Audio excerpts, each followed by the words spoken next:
बीते दिन मुंबई में हुए हत्याकांड को लेकर उद्धव और शिंदे गुट आमने सामने हैं। उद्धव गुट शिंदे गुट को आड़े हाथों लेते हुए कानून व्यवस्था पर सवाल उठा रहा है, साथ ही मुख्यमंत्री और उप मुख्यमंत्री के इस्तीफे की मांग भी कर रहा है। आदित्य ठाकरे ने तो घटना के तुरंत बाद ही सरकार की कार्यशैली पर सवाल उठाते हुए कहा था कि महाराष्ट्र में गुंडा राज है। एमएचबी पुलिस स्टेशन के एरिया में एक फायरिंग का इंसिडेंस हुआ है, ऐसी इन्फॉर्मेशन पुलिस को मिली थी। इसी इन्फॉर्मेशन के आधार पर पुलिस ने स्पॉट पे गई पुलिस, और वहां से दो जो जख्मी थे उन्हें हॉस्पिटल में भर्ती कराया गया।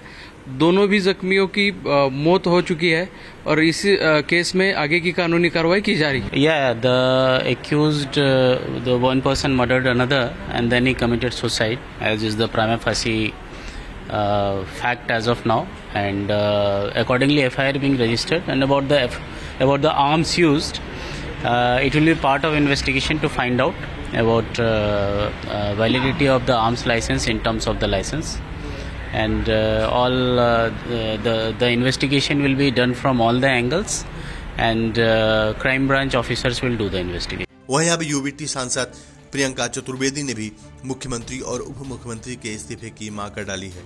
जिस तरीके से लॉ एंड ऑर्डर की व्यवस्था पूरी चरमरा गई है, दिन दहाड़े गोलीबारी हो रही है।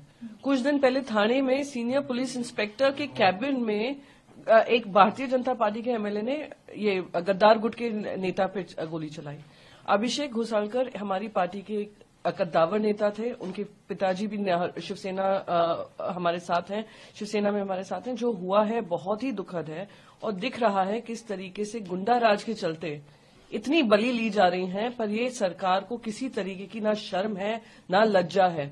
आज मुख्यमंत्री और उप मुख्यमंत्री सबको इस्तीफा दे देना चाहिए, क्योंकि आपने आज मुंबई और महाराष्ट्र को जिस तरीके से कानून व्यवस्था को चरमरा दिया है अपने सत्ता के मौज में, वो शर्मनाक है। और मैं कहती हूं कि जल्द से जल्द केंद्र सरकार को इसका संज्ञान लेकर इनसे इस्तीफा मांगना चाहिए। जी, वहीं उत्तराखंड में देखने को मिले मदरसा ढहाए जाने के बाद, जिसको देखते हुए वहां पर इंटरनेट बंद कर दिया गया है, कई व्यवस्था है, सुरक्षा कर्मी तैनात हैं, क्या कहेंगे जो व्यवस्था? जो भारतीय जनता पार्टी की पूरी पॉलिसी है डिवाइड एंड रूल की, उसका पूरा अंजाम दे रहा है उत्तराखंड में दिख रहा है। जैसे जैसे चुनाव आता रहेगा आप देखेंगे इस तरीके की घटनाएं और सामने आएंगी, क्योंकि ये भारतीय जनता पार्टी का ट्राइड टेस्टेड मॉडल है, जिसके बल पे वो सत्ता में आते हैं और सत्ता में आते ही और इस तरीके का ध्रुवीकरण करते हैं। शर्मनाक है। और मैं कहती हूं कि कानून व्यवस्था राज्य की जिम्मेदारी है, पर साथ ही साथ केंद्र में जो गृह मंत्री हैं उनको भी इस बात का संज्ञान लेकर उनसे रिपोर्ट मांगनी चाहिए। जी, वित्त मंत्री निर्मला से श्वेत पत्र रखा, जिसमें उन्होंने बताया कि यूपीए को स्वस्थ अर्थव्यवस्था मिली थी विरासत में, जिससे उन्होंने संकट में छोड़ दिया। ये देखिए किस तरीके का माहौल है। 10 साल पहले की सरकार, 10 साल से आप आए हैं सरकार में, अपना कोई श्वेत पत्र निकालें, दिखाएं। आपके श्वेत पत्र में तो जो कलंकित आपका कार्यकाल रहा है 10 साल का, वो दिखेगा। जैसे 2014 में वादा किया था भ्रष्टाचार खत्म करेंगे, आज भ्रष्टाचार चरम सीमा पे है। महाराष्ट्र में आप आइए, खरीद फरोख्त तो रोज की बात हो गई है। मैं कहती हूं मुंबई के म्युनिसिपल कॉर्पोरेशन से ऑफिशियली करप्शन चल रहा है। आप कहते हैं कि आप किसानों की आमदनी दुगनी करेंगे। नोएडा बॉर्डर पे किसान त्रस्त होकर प्रोटेस्ट कर रहे हैं और उनके ऊपर लाठीचार्ज किया जा रहा है। आप कह रहे थे महिलाओं की सुरक्षा करेंगे, आज हमारी जो ओलंपिक विनिंग रेसलर्स थे उनके लिए तो आप कोई कार्रवाई नहीं कर पाए। आए दिन महिलाओं पे अत्याचार हो रहे हैं। आपने कहा था आमदनी दुगनी करेंगे, रोजगार लाएंगे, क्या किया? रिकॉर्ड तोड़ महंगाई है, रिकॉर्ड तोड़ अनएम्प्लॉयमेंट है। तो अपना श्वेत पत्र जो देंगी वो मैं मानती हूं कि काले अक्षरों में होगा, क्योंकि आपका जो पूरा कार्यकाल रहा है अर्थव्यवस्था को लेकर कलंकित रहा है। कांग्रेस कह रही है कि काले के लिए श्वेत पत्र लाया गया है और नरेंद्र मोदी सरकार के तहत भारतीयों के लिए बेरोजगारी और गरीबी, ये सब चीजें बढ़ी हैं। अब देखिए अमीर और अमीर हुआ है, ये मैं नहीं कहती हूँ, डेटा दिखाता है। आमदनी जो है जनता की आमदनी अठन्नी खर्चा रुपया होता जा रहा है, रिकॉर्ड तोड़ महंगाई है, ये भी हकीकत है। ये मैं अपने आंकड़े नहीं दे रही हूँ, देश के सामने आंकड़े हैं। रिकॉर्ड तोड़ अनएम्प्लॉयमेंट है, अगेन मैं नहीं कह रही हूँ, डेटा बता रहा है। महिलाओं पे बढ़ते अत्याचार, एनसीआरबी डेटा दिखाता है। किसानों के जो प्रोटेस्ट आप देख ही रहे हैं, जो माहौल आपने बनाया हुआ है वो जनता देख रही है।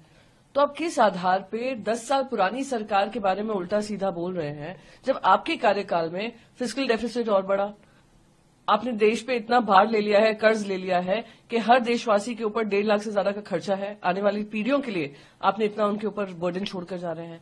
तो ये शर्मनाक है दूसरों की मैं कहती हूँ दूसरों की वो बताने में, गलतियां ढूंढने में, दूसरों की गलतियों की वजह से आप सरकार में आए हैं। अपनी जवाबदेही समझें। जी, प्रधानमंत्री नरेंद्र मोदी की जाति को लेकर गरमाया हुआ है। राहुल गांधी कह रहे हैं वो ओबीसी नहीं थे, बाद में ओबीसी हो गए।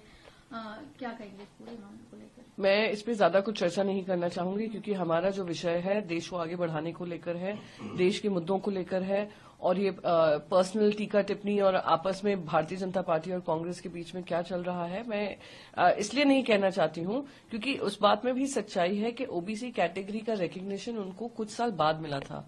जो जिस जाति से वो आते हैं वो ओबीसी की कैटेगरी में काफी साल बाद उनको उनकी जाति को शामिल किया गया था।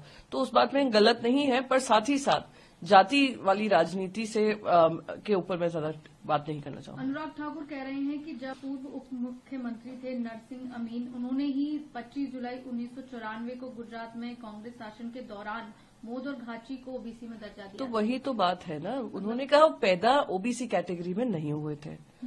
आज एक जाति जो होती है, जाति को ओबीसी में लाया गया, कांग्रेस के कार्यकाल में लाया गया या भारतीय जनता पार्टी के कार्यकाल में लाया गया।